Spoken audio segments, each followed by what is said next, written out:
সুবিধা অসুবিধার কথা চিন্তা ভাবনা না করে জনগণের উপর দমন পীড়ন করে তারা ক্ষমতায় থেকে ছিল।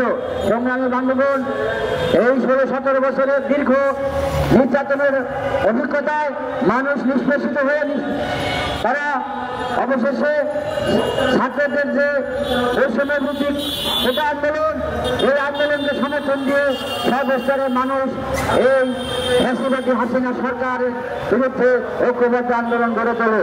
আপনারা দেখেছেন তারই ধারাবাহিকতায় 5 আগস্টে খুনি হাসিনা সহ আওয়ামী সরকার উচ্ছেদ হয়েছে এবং খুনি হাসিনা পদত্যাগ করে ভারতে পালিয়ে গেছে। সংগ্রামী বন্ধুগণ, তারপরে 8ই আগস্ট আপনারা জানেন অন্তর্বর্তীকালীন সরকার ডক্টর ইউনূসের নেতৃত্বে এদেশে একটি অন্তর্বর্তীকালীন সরকার গঠিত হয়েছে। এদেশের মানুষ বলেছিল এই 24শে জুলাই অভ্যুত্থানের মধ্যে দিয়ে বুঝি মানুষের মুক্তি হয়ে যাবে। সংগ্রামী বন্ধুগণ, আমরা তখনও বলেছিলাম এই অভ্যুত্থানে কৃষক, শ্রমিক, মেহনতি মানুষের নেতৃত্ব ছিল না। এই অভ্যুত্থান সাধারণ মানুষের আশা আকাঙ্ক্ষা থাকলেও সেই আশা আকাঙ্ক্ষা থেকে মানুষ উত্তরিত হতে পারেনি। সংগ্রামী বন্ধুগণ, এই আমরা বলেছিলাম ওই সময় অন্তর্বর্তীকালীন ইউনূস সরকারও তথাকথিত সেই শাসক শ্রেণীর প্রতিনিধিত্ব করছে। আমরা তাদের এই সরকারের আমলে দেখতে পেয়েছি দ্রব্যমূল্যের ঊর্ধ্বগতি হয়েছে। আমরা এই সরকারকে আমরা কিছু দাবি উত্থাপন করেছিলাম, বিচার নিশ্চিত করা এবং কৃষক, শ্রমিক, মেহনতি মানুষের পক্ষে কিছু আইন পাস করা জুলাই সনদের মধ্যে।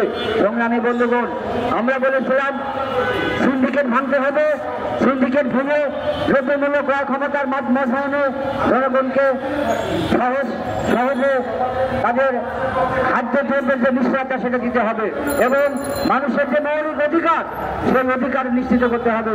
সংগ্রামী বন্ধুগণ, আমাদের সেই দাবি এই অন্তর্বর্তীকালীন ইউনূস সরকার পূরণ করেনি, পূরণ করতে পারে না এবং আমাদের সামনে যে তথাকথিত নির্বাচন আসছে ফেব্রুয়ারিতে, সেই ফেব্রুয়ারিতে আমরা মনে করি জনগণের ভাগ্যের কোনো পরিবর্তন হবে না, সাধারণ মানুষ মুক্তি পাবে না।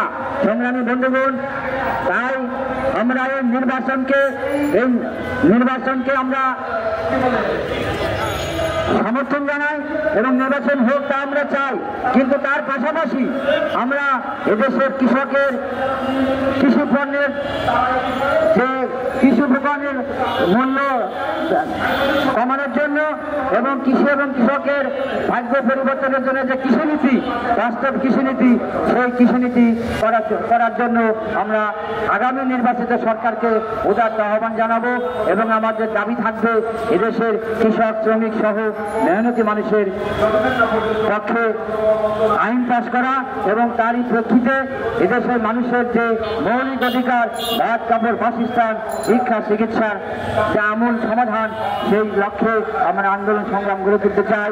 সংগ্রামী বন্ধুগণ, আমি আমার সংক্ষিপ্ত আলোচনা এখানেই শেষ করছি। সবাইকে আবারও আমার ব্যক্তিগত পক্ষ থেকে এবং সংগঠনের পক্ষ থেকে জানাই রক্তিম শুভেচ্ছা, অভিনন্দন।